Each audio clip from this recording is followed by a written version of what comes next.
From the Library of Congress in Washington, D.C.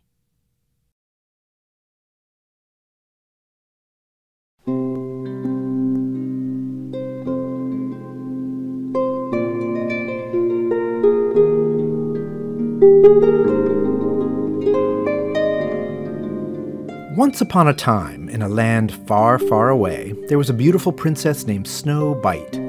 Snow Byte was a wonderful child who was beloved by all who knew her, except for one, her stepmother. Her father, the king, had married a new wife, and, as is often the case in fairy tales, her stepmother was evil.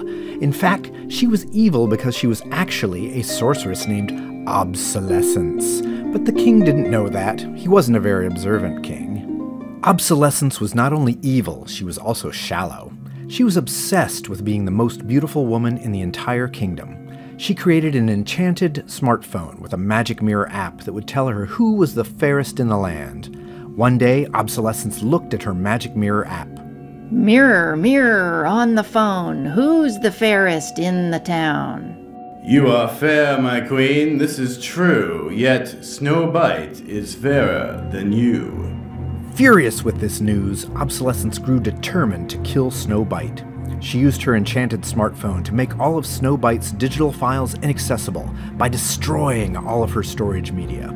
She then called Snow Byte into the chamber to demand that she run an errand for her. The errand would require Snow Byte to go through the enchanted forest filled with trolls. Doesn't this errand require me to go through the enchanted forest, which is lousy with trolls? Don't worry. There is a spell that you have in your files that will save you from harm. Before leaving, Snow Byte checked and found that all of her files were inaccessible, thus she had no spell. Fortunately, she kept archived copies of this data in a trusted digital repository, and after a few phone calls and a few transfers, she was able to get her archived spells. Wandering through the forest, Snow Byte came across the worst kind of troll, an internet troll. The troll immediately started berating her on her choices and life decisions. She tried to use the spell to repel him, but found that it didn't work. Why doesn't this spell work to repel you? Please, the queen gave me an antidote for that spell a while ago. She really doesn't want you around. It might be because you're wearing that dress. It's a really ugly dress. Angry, Snow Byte was about to defend her dress when a group of woodland creatures came up to her. They told her that the queen had sent this troll to harass her to death, and that the best thing she could do was ignore it. Snow Byte turned her back on the troll and walked away. Snow Byte continued to wander through the forest, depressed that she could not come home, when she came upon a cottage. Finding no one at home, Snow Byte walked right in to discover that there were 7 tiny beds.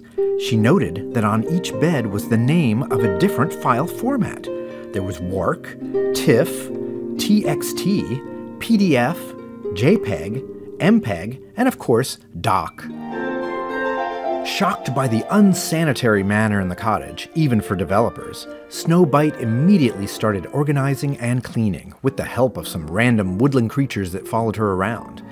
She created a strict metadata schema to organize all their files and objects, and updated their storage media. This was so exhausting that she fell asleep when she was finished.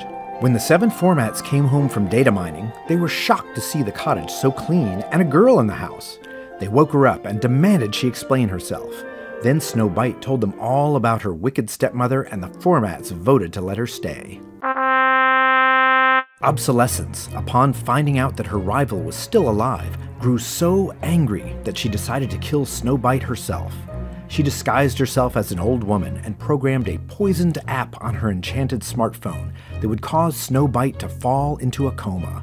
Using her sorceress powers, she found the cottage and waited for the formats to go off data mining for the day. She knocked on the door and Snow Byte answered. Dearie, I just made this new smartphone and I wondered if you wanted to try it. Is that an Apple phone? No, dearie, it's completely different. Snow Byte took the phone and was amazed by how quickly it worked, how wonderful the touchscreen responded, and all of the marvelous apps.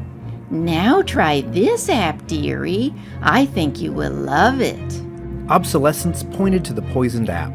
Snow Byte opened it and instantly fell into a coma.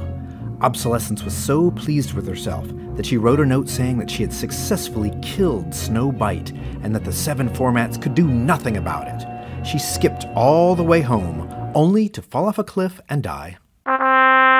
When the 7 formats came home, they found Snow Byte in a coma and were shocked. They found the note and were flabbergasted. Something must have happened to this smartphone. At that moment, a handsome prince named Dublin rode by and asked why there was a commotion. The 7 formats told him what happened. At that moment, one of the 7 formats located a file called Poison App, but found that it contained no real information they could understand, because it was in a proprietary file format that none of them could read. Dublin took a look at the file and found it to have an XML wrapper of metadata. It showed that only the kiss of a prince would wake Snow Byte. This is a bit uncomfortable. I apparently have to kiss her to wake her up. Wait, what? You can't expect us to believe that. Yeah, you see how this file is gibberish? Well, if I decompress the file, I find that there is a separate metadata wrapper on the spell she cast. It's right here. Dublin showed the phone to the formats and it displayed this. It clearly shows a prince kissing her and then her waking up. I mean, I don't want to be a jerk or anything, but it's clearly there. Dublin leaned down and kissed Snow Byte, and she instantly woke up. The formats rejoiced, and Snow Byte thanked the prince. They fell in love, were married, and lived happily ever after because they always preserve their data. The end.